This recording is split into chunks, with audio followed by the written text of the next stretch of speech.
আচ্ছা, এখানে কি কি পাওয়া যায়? এটা হচ্ছে ছোলা বুট আর হচ্ছে সিদ্ধ ডিম। সিদ্ধ ডিম, হাঁসের না? হাঁসের ডিম। এটা হচ্ছে ক্রিম বয়। ক্রিম বয়। আর দেখি ছোলার সাথে ছোলাটা একটু দেখি।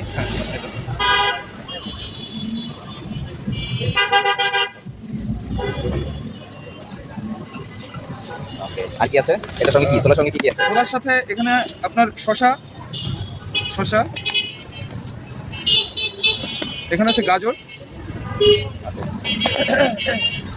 এটা হচ্ছে পেঁয়াজের ব্রেস্তা। আচ্ছা আচ্ছা, এটা হচ্ছে কুচি করা পেঁয়াজ, আর এটা হচ্ছে লঙ্কা, লেবু।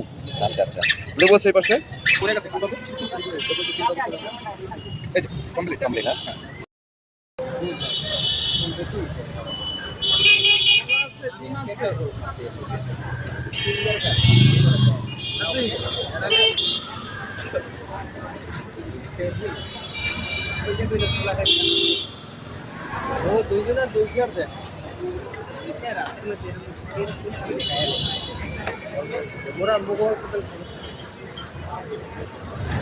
হ্যাঁ, একটা দিলো